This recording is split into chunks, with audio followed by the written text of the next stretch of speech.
We've all done it. You're walking to the grocery store, you're scrolling through your feed, and you see someone who seems to have it all: the influence, the connections, the money. And you say those three words: must be nice. Must be nice to have the luck. Must be nice to have the family status. We assume it was a straight line to the top, paved with a silver spoon, and easy wins. We decide right then and there they don't know what it's like to struggle, to sweat, or to worry about next month's bills. It's easy to hate a finish line when you didn't see the starting blocks. We have all lost the ability to embrace curiosity and kindness. We overlook the opportunity to open up for meaningful conversations, for deeper understanding. We miss out on the chance to reflect and ask thoughtful questions like, what helped your family achieve that success? Imagine a life where success wasn't measured by quarterly earnings, but by whether the rain held off just long enough to bring the harvest in. This is the world of generations who knew that if you didn't do the work, your hands deep in the dirt, your family simply didn't eat. Their story is one of moving from surviving off the land to eventually shaping it. Long before there were blueprints or boardrooms, there was just a family daring to make their move in a world that never gave anything for free. Today, the person sitting across from me carries a name everyone recognizes. But before that name was a headline, it was a legacy etched into the soil. The wealth so many are quick to judge is built on the foundation most people would have walked away from. It began with nights when there was no safety net, when one ancestor risked the family's entire future on a dream no one else could see. Today, we're ignoring the headlines. We aren't talking about current projects or the local controversies. We're going back to the roots, literally. And I want to know about the first gamble that moved them from agriculture to real estate and the weight of carrying that legacy that started in the mud. I'm sitting down with Martin Lind and to talk about the grit it takes to build an empire when your ancestors started with nothing but a plow and a prayer. How are you doing today, Martin? Jessica, that was pretty honoring. That was really cool. That was fun to listen to. Nice. Well, how about you tell me about the first memory you have of working as a child and being told this is what life is about. Right, exactly. Yeah, well, it's a American story, right? I just love America and the fact that she provides us the opportunity to risk, to challenge, and we've had some terrific successes, and we call it the overnight success story 4 decades later, Right. because there has been a lot of tribulation. But I grew up farming in Windsor. Grew up in a farm family. It was that typical. My grandparents lived on the same farm that I did, and had a very small farm, and we had cattle and pigs, and we had chores. And one of the reasons I loved to get into high school sports is because I didn't have to go home and do chores. Yeah. And so that was legit. That was one of the reasons I really wanted to do sports. And then the team sports in high school taught me a lot of stuff. But growing up in that very humble beginnings, you have to make do with what you have. You can't. There was no Amazon truck to bring anything. There was no access. In fact, we lived on a dirt road where if a car drove by, everybody ran to the window to see if they would pull in. Right? It was kind of lonely out there. So, but it was great. It was great because you had to learn how to fix the tire when it was flat, or weld the frame, or use a cutting tool. You had to learn. You had to be the jack of all trades, proverbial. So, it was an incredible way to grow up. Had great parents, great grandparents that were hands-on, literally hands-on. They worked the fields, and we learned how to do that. And luckily, as I got older and got into where I wanted to actually make a business out of farming, got hailed out. My father and I were partnerships on farming operation, and we got hailed out August 1st, 2 years in a row. Mm-hmm. We didn't have enough money to pay the auctioneer after they sold all our equipment. So I had to go off and do something else. And luckily, growing up farming, you have an awful great core knowledge in water and soil and ag. And so I always loved the land, but it was very hard to make a living at it. So I went off and I did other odd jobs. Sold cars, sold oil field pipe. I have a gift of gab, so I learned how to sell, and I went to college for 6 months and realized right away I was not a college student. Realized I was not going to be a Division I athlete. I learned that right away. So my dreams of playing football went away in that first semester, and I was in Iowa too, of all places. So I was the only kid from Colorado in Iowa, and of course all the Iowa kids and all of the people out there going, "What the heck are you doing out here?" And I just wanted to get away, right? But I learned right away that I missed Colorado. That we actually do live in the greatest place in the world in northern Colorado, and the last 50 years I've had my share of travel, and it doesn't matter where I go, I want to come home. So that tells you that you're living in the right spot. We have them four the most beautiful seasons, so you can live in Phoenix and never plow snow, but it's not that happy to live there in the summer. And North Dakota is really pretty in the summer, but it's very ugly in the winter. So we live exactly the right longitude, the right latitude, and so I love being here. I love bringing back ideas. And so when we went broke farming, we luckily didn't have to file bankruptcy, but we had just enough money to the auctioneer kind of let us put them on payments, and we got everybody paid off. And I went off and did something else, and it was kind of a bittersweet deal because you have to it's a paradigm shift in your life. You have to do something that you've never, and growing up farming, you become, to be honest with you, you become kind of judgmental and stereotypical of people that work in an office building because you're out there with a shovel and blisters and mud and you're doing this toil. And you're going, that guy in the office building making all that money, he's not doing it, he's just moving. But that's hard work in an office building. So I learned the other side of what makes the world tick. And, to be honest with you, a lot of days I'd rather have a shovel in my hand and digging than doing what I'm doing right now. So A lot of brain work now. Especially this last 4 or 5 months, it's been a lot of brain damage here. But, we're hoping for good results tonight. And that's not what the podcast's about, but it's kind of the how we got here is, we try to outwork everybody and out ethic and out think and out create, and that's what's kind of made our little legacy on land development and family entertainment businesses tick. That's very true. Let's go ahead and kind of go on that office. So people see the office and the influence now that you have, but they didn't see the decades of anonymity and the specific habit or rule from farming days what is one of those specific farming rules and ethics that you learned that still apply to your office today? So the one that I instill in all my kids and my employees, and it's not really anything I learned. It's a really cool fable about two farmers, and they were neighbors, and one farmer's crops were fantastic, and the farmer across the road's crops were just terrible. And so they're sitting on the road one day, and the guy with the bad crops says to the guy with the good crops, "What are you putting on your fields to make them so good?" And he says, "Well, I put my shadow on them." And so that's my mantra. We put our shadow. We don't hire people to go out and do our work. We do it. We don't have people go do the dirty work. We do the dirty work. We do the hard work. So we put our shadow, and we've been really disciplined, partly because I never wanted to leave this area, but we don't do projects in Denver or run up to Seattle, or we just stay right here. And in fact, it's really interesting with this Greeley project because we've always said nothing south of Highway 34, nothing north of Main Street, Windsor, nothing east of the Kodak building, and nothing west of the Loveland Airport. That's the little square that we stay in. And so when this Greeley project came up, it fit in that little window that we've been disciplined about. And so we're able to put our shadow on the property. That's awesome. Yeah, it's a fun thing. It's a fun, and it doesn't matter what you're doing if you put your shadow on that thing. It doesn't have to be land. If it's homework, nobody's gonna do it for you. You got to put your shadow on it. So It's a fun little thing. That relates to every person, every age, every season.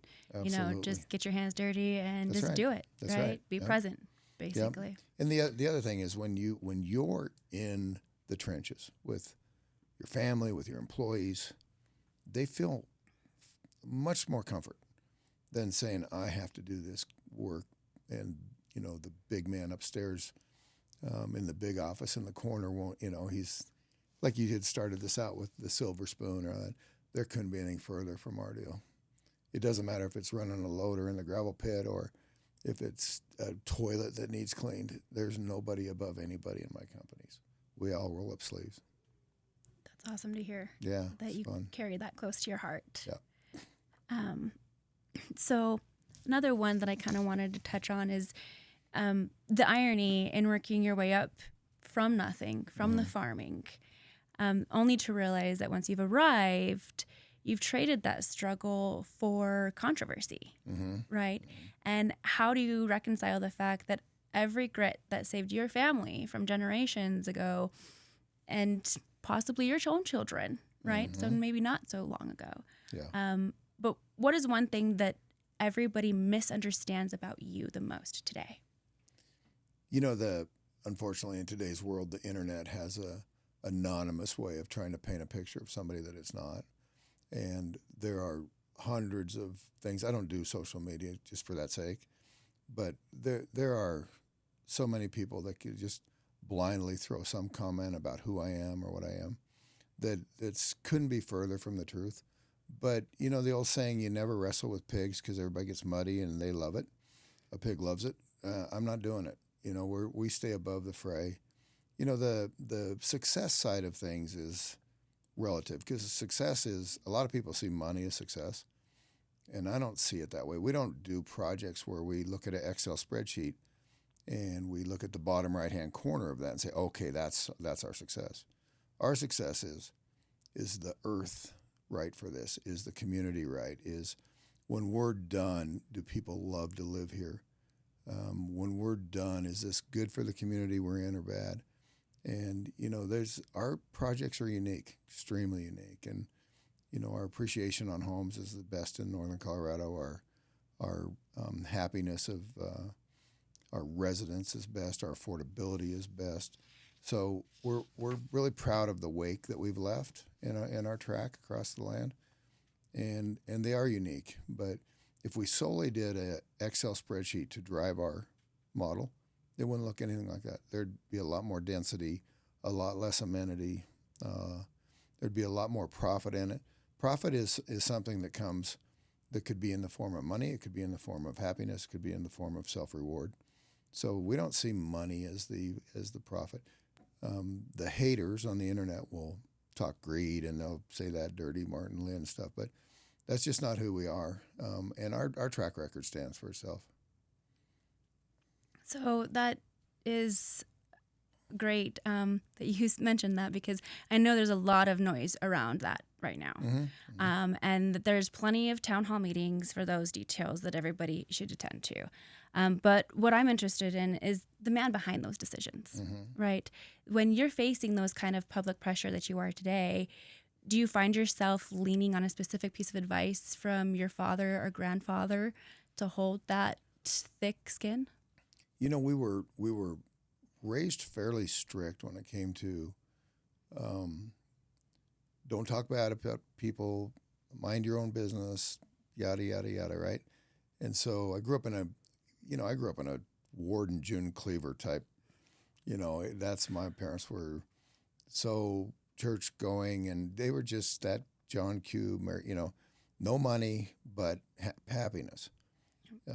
And that's how Vicki and I have tried to raise our kids. And yeah, we've had success, and that's hard on the kids because, of course, they get stereotyped as, They must be nice. Right, exactly. Yeah. But, they've had to work. They all work. They've had their share of struggles themselves. And in the struggle, they find the fortitude for their self-awareness of who they are. Because you can't buy happiness. It's just impossible. So for me, the childhood memories or the childhood molding is just that really strong Christian work ethic, believe in the future, love America and all that she provides for us, be a patriot, be a warrior for the patriot. We were instilled that. My grandparents were little kids when they came to America, and they were exiled in Russia. They were Wow. Germans from Russia, and there's a huge settlement of that in northern Colorado here. But incredible stories. Obviously, my grandma and grandpa didn't know each other, but when they each had their own journey, the ship that brought my grandma's family over sunk on the way back. So if you believe in fate, Wow. right? My grandpa and his older brother got to Ellis Island, and they were like, I don't know exact, but maybe 5 and 7, 7 and 9, something like that.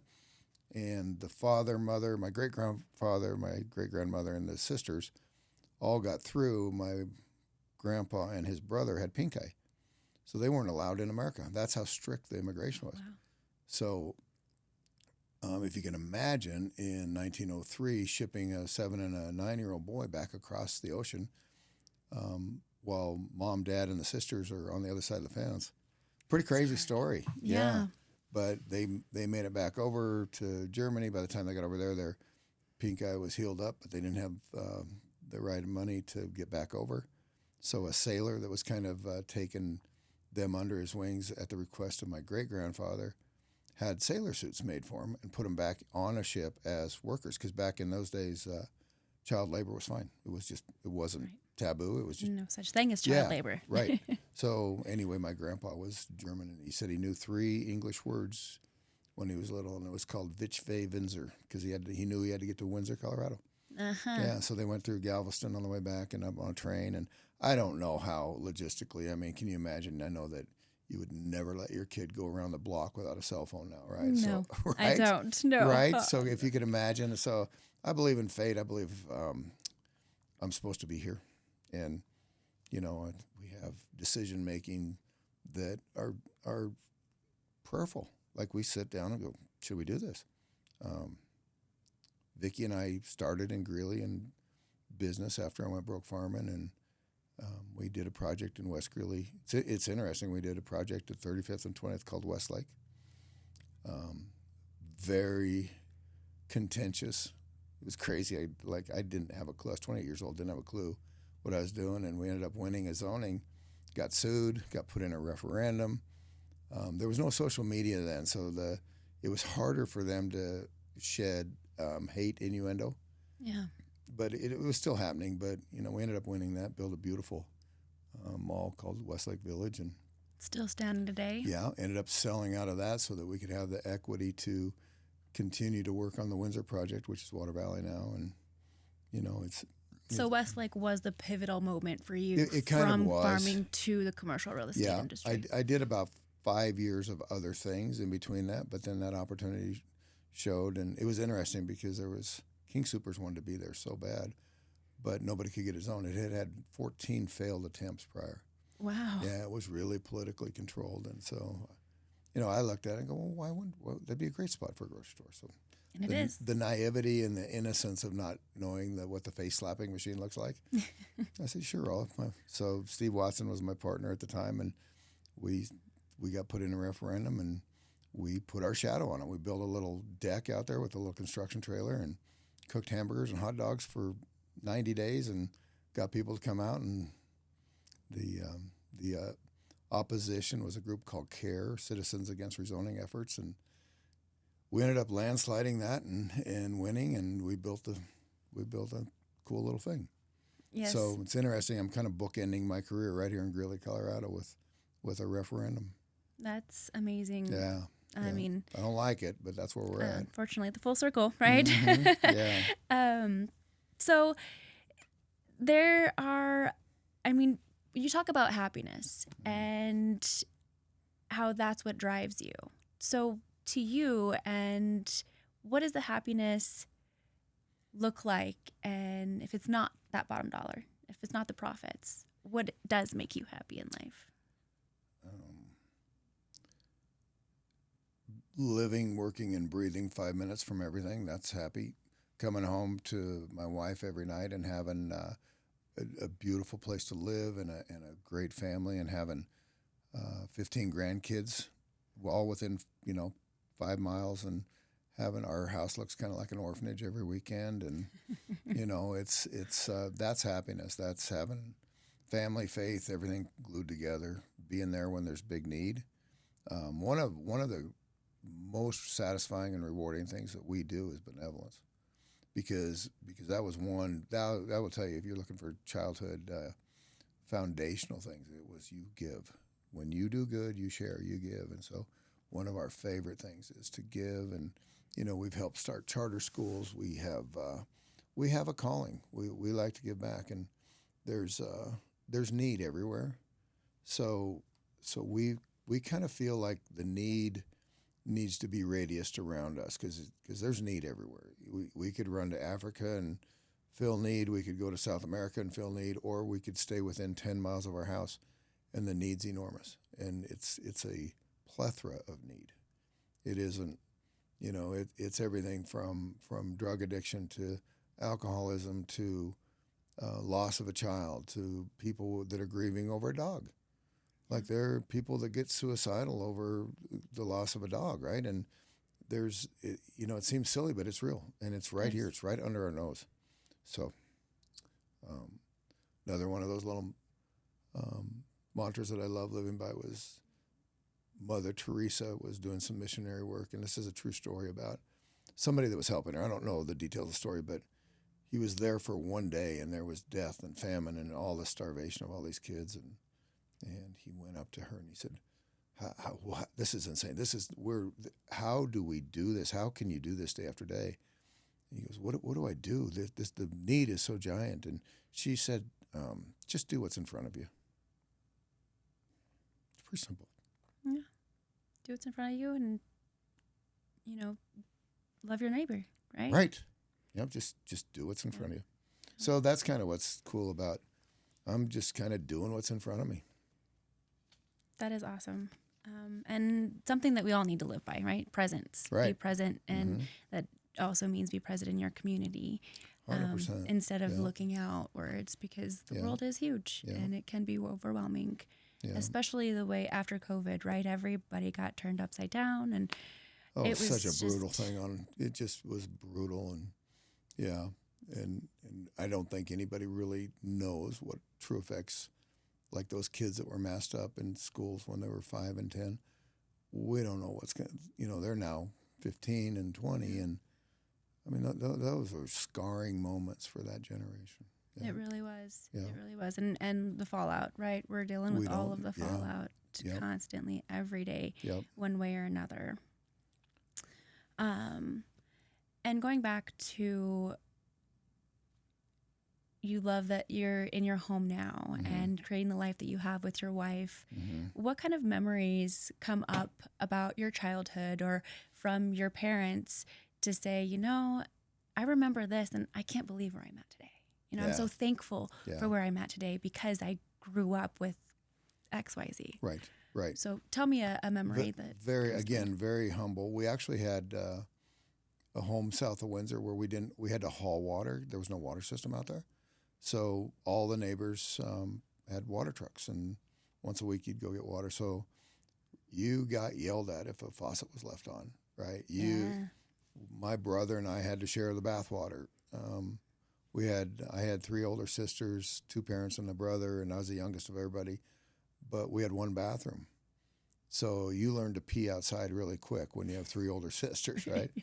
Later on, we remodeled the house a little bit and added, we did it ourselves and added some more bedrooms and another bathroom. But very, very humble beginnings. Very, very humble. And then when I was older and I left the house, started farming, we literally lived in an abandoned farmhouse that the wind blew through it so bad that we literally carpeted the walls to keep the wind from blowing through it. So it's kind of funny. We called it the Hilton.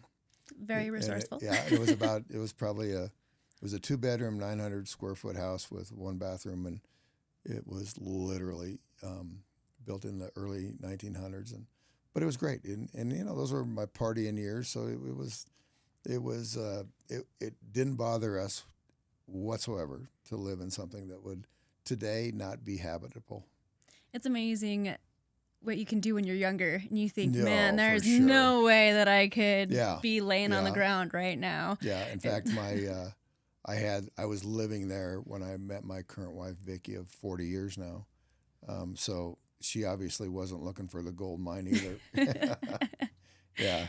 And how has her support been valuable for you over these years? Well, it's funny because literally we would go through when our kids were real little. We would go through the grocery stores and we'd look at every single item before we'd buy it to see which one was the cheapest.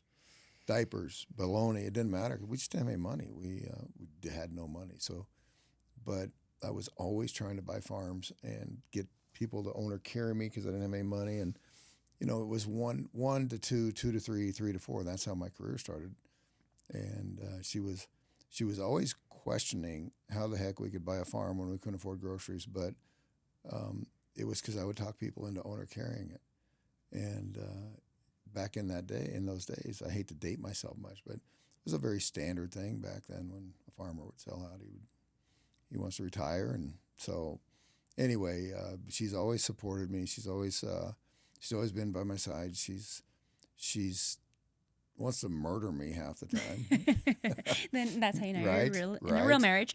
Yeah, this Grilly deal. She wanted to murder me when I came home and said, "Hey, Grilly came over, and they would really like us to help vision what West Grilly would look like." And then one thing leads to another, and so. But yeah, no, she's an incredible person. That's amazing to hear. And everything, being a spouse, it makes or break you, right? Your marriage definitely does. She's had to sit in the shadows and all that, but she's in the perfect spot now because she's the grandma of the year every single day. Like she's everything, and that's her life. We always said that if we could have the grandkids first, it would have been a lot funner. Right. Yes. Yeah, so you raised your children because you can enjoy your grandchildren. That's now, right. That's right. Yeah. No, it's just awesome right now. That's great. Well, what's a perspective that a lot of people haven't heard? But actually, I want to go deeper. Okay. I want to ask you the level of persistence that your family had to learn on the fly. What's a trait that you saw in the way that your family handled their first failure or your first failure back in the day? I don't know exactly how you could pinpoint exactly what it is, but when you're making the sausage, the ingredients are so important, right? Because once you squeeze it into the tube, you can't unsqueeze it, right? So the ingredients of me and Vicky's younger years and raising the kids we did and instilling the values that we did, sometimes you think you just nailed it, and sometimes you think you nailed it and it was a complete mistake. We made a lot of mistakes, mostly me as parenting, but we have 4 America-loving, Christian, Christ-loving kids that have wonderful spouses that have, we just have, we're living a fantasy life right now. And there were troubles and there were relationship troubles, but right now, all of the grandkids are instilled. They see what it takes for work ethic. I'm not going to lie; they're probably way more spoiled than they should be. As every grandchild from their should. nana. But at the end of the day, so the older granddaughters are into equestrian now, and they're cleaning the stalls, and it's part of the duty. And but they're hunting, fishing, adventurous, all healthy, America-loving people, and it's really a reward to us to see that. Yeah. To see the effort that they want to put in, right? Yeah. It's not something that now, where it was forced upon us growing up, you Right. have to do this. Right. We see our kids and our grandchildren. Well, I don't have any grandkids yet, but that they want to. They want to get their hands dirty. Yeah. They want to take that leadership role and that responsibility and accountability for themselves. Yeah, and there's an old saying that says, "With privilege comes burden." I didn't have privilege when I grew up, but my kids do, and my grandkids do. So the burden is that anonymous or that slanderous, "Oh, it was easy," or "They have it easy," that's a burden for them. So they have to, if they're going to rise to the top, they have to outwork everybody else around them. Because if they don't, they'll have no respect. All 4 of them are in the company right now, but all 4 of them went off and did something else first because I didn't want that. Because I've been around companies that have just been destroyed by, the nepotism of just handing off the reins of a company to a child that that didn't earn it, doesn't know it, and it doesn't know people, doesn't know how to navigate tough times. And so we were really disciplined in saying, go off and do something else and learn a trade and do something else and get bruised up, go get beat up and go learn how to navigate trouble. Get your own life experience. That's right. That's exactly right. So, but yeah, it's a fun thing right now. And they've watched it. They don't like this thing right now. It doesn't bother me because I don't do the social media side, and I've had 40 years of head start on callousing of my heart, but they don't like it. It's no different with me. If I read something about me, I don't care because I know who I am. But if I read something about my kids or my wife or my friends, man, I get fired up. I get that German, it fires me up. So that's how they are, Mm-hmm.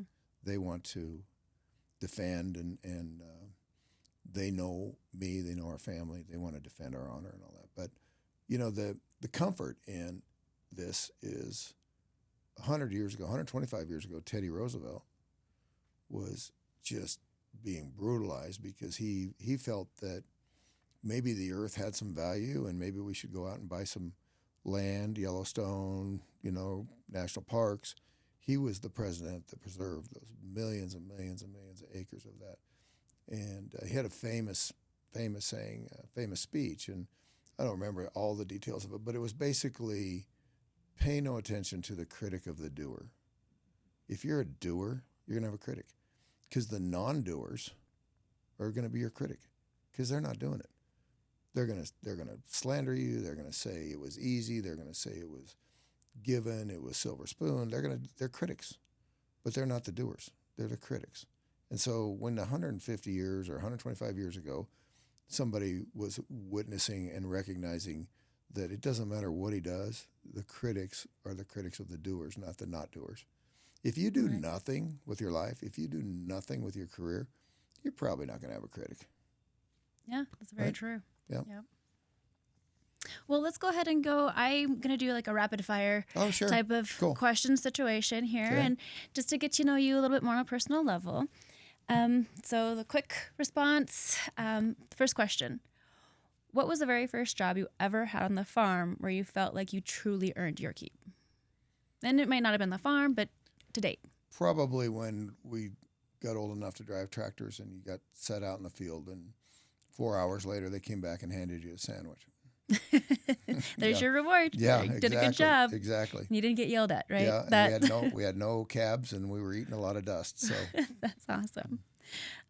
Well, if you could have one meal cooked by your grandmother right now, what would that be on your plate? Noodles and butterballs. Mm-hmm. Yeah. And what's one piece of old school advice from your father that sounded like nonsense back then, but makes sense to you now?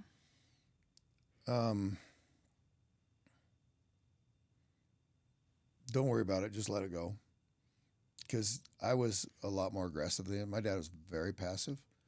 And I remember we had unloaded a whole semi-load of hay, and we had just bought it. We were feeding cattle, and we started opening up the bales, and they're just filled with stickers. It was terrible. And I said, Dad, don't pay that guy. Just make him load it back up. He goes, no, but it'll be. And so it was just like it was the Antichrist. I was old enough at that time to where this was probably going to get into our livelihood, and my dad was just so passive and so patient. He goes, no, just don't worry about it. We'll make it work. And so, yeah, he's always been that way.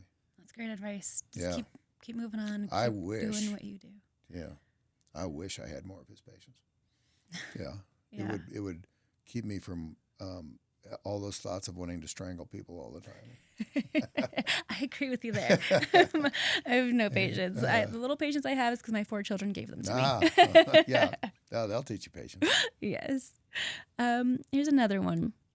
What is a hobby or skill that you have that would absolutely surprise the rest of the people that you work with? As you know, we own golf courses. And I love golfing, but I'm really crappy at it. Right? So, really? Yeah. So we could go golfing together and it would be great. Yeah. It drives my buddies crazy because I sit there 50, 60, 70 hours a week right next to a golf course. And I just never get out there because we're so busy working. And so I love the sport, but yeah, that's one. You know, we used to be we loved water skiing, and I used to be a competitive water skier, which shocks people because Yeah. now one of my buddies has pictures of me back when I was 20, and he looks at me and he goes, "What'd you do with that guy? Did you eat him?" so Well, yeah, that's what happens when you're happily married. yeah, exactly. Okay, and then if you could go back to the version of yourself that was just starting out in this town and tell him one thing, not about business, but about life, hmm what would that be? Yeah, it would definitely be slow down. Don't take all the risk. You know, there's plenty of time. You're gonna get the same amount of time no matter what you do. Make sure it's quality because there's so many things I missed because we were working or I was doing things. And you know, again, we don't run by an Excel spreadsheet, but I do run by success of a project. Mm-hmm. So you can't leave something that's not successful. You can't leave that in your wake. And so even when we were out of money and we had to borrow money to finish a project where it was never going to be profitable, you didn't have a choice. Just had to do that. It's got to complete it. Yeah, and when the '08 recession and that melt happened, that was catastrophic. Like that was, and I was ramped up at that time. There's an old saying that says if you owe a banker a little bit of money when bad times come, you're really screwed. But if you owe him a lot of money, he's screwed with you.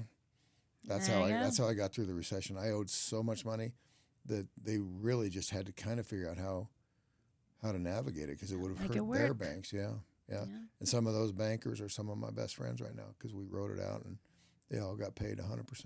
And The trust and the Yeah. bond of going through hard times is Yeah. definitely a they testament. knew where to find me. They knew I was never leaving. They knew that I sold every other thing that I threw everything I could off the ship so that I could keep it floating.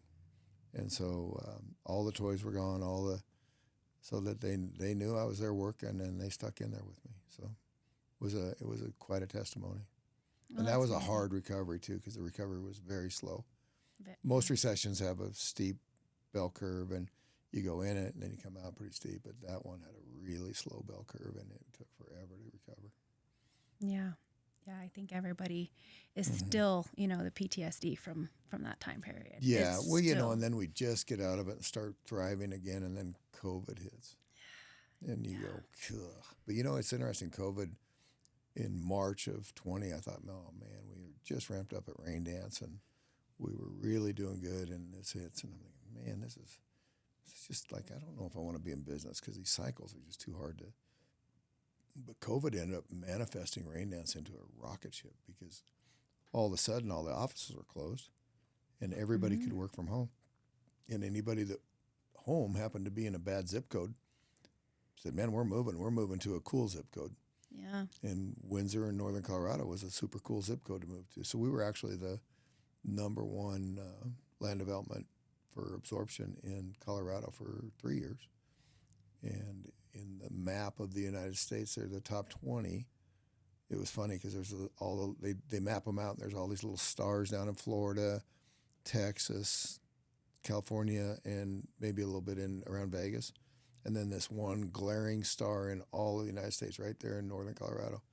Yeah, we were top 20 in the nation 2 years in a row, and we weren't sustainable because we didn't have that much land. It was Right. a big project for northern Colorado, but it was by the standard of like in Florida where they do 100,000 acres at a time. It was a small project, so.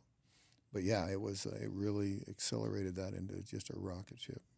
Well, that's amazing that you take trials and tribulations and stick through them and continue on, to finish the job, right? Complete it Yep. and be happy with it and make sure that your family is there right next to you. Mhm. Because what I'm hearing is that if it's not with your family, then it's really not at all. Yeah. I mean, we have an incredibly great fellowship of friends and stuff. But at the end of the day, we instill family, family, and Yep. families fight and families have disagreements. But if you have a great core nucleus, it always comes back. They'll always come back, and that's what we have. Yep. Well, I want to thank you so much for taking the This was time fun. It to was awesome. be honest and vulnerable about your past Yeah. and your memories. I love to know the faces behind all of these projects because I think it's really important for our community to remember that we're from here. Right. I was born here. Yeah.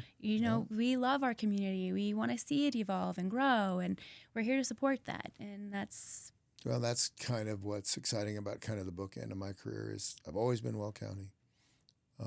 We worked for about 20 years in Loveland and Larimer County with the Eagles and the brands at the ranch, and I had to abandon all of that to take on this Greeley deal. So I'm super excited about bringing it back to Well County and to our hometown, and it's gonna be exciting. yes. Well, I'm excited to see Right on, what Jess. happens today. And Yep. again, thank you so much, Martin. We'll know for more in 12 taking the hours. time. All right. Yes. Hey, thank you. This was fun. Thank you. Yeah.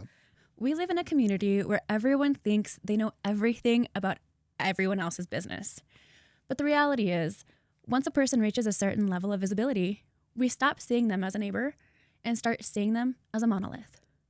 We see the reach, we see the resources, and instinctively draw a line in the sand. We tell ourselves that people at that level operate on a different frequency. They were born into the world of ease, while the rest of us are out here fighting for every inch. It's a comfortable way to look at the world because it allows us to distance ourselves from the human being behind the success. We look at the influence and we assume it was a golden ticket or a gift of timing, rather than the result of 1,000 quiet sacrifices made in the dark. But what we've uncovered today is that the most immovable structures in our town didn't fall from the sky. They were earned through a type of patience that has become incredibly rare. Long before there were contracts or large-scale visions, there was a family tethered to the cycles of the seasons. They were not seeking an easier path.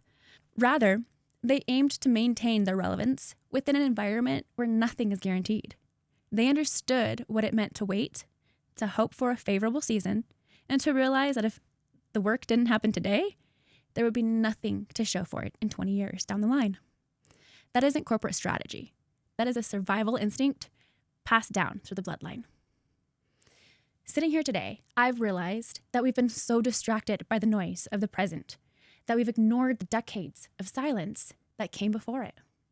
It is so incredibly easy to judge the person at the end of the journey, but it is much harder to ignore the humanity of the family that started it. We often talk about building things in the city, but most important thing Martin Lynn's family ever built wasn't even a structure. It was a reputation for staying the course when all odds were against them. My hope is that the next time you hear a name that sparks a reaction, you take a second to look past the current friction and remember the inheritance of effort that put the name there in the first place. You don't have to agree on the future to respect the grit of the past. Thank you for listening to a conversation that was a long time coming. I'm Jessica Flores, and I'll see you next time.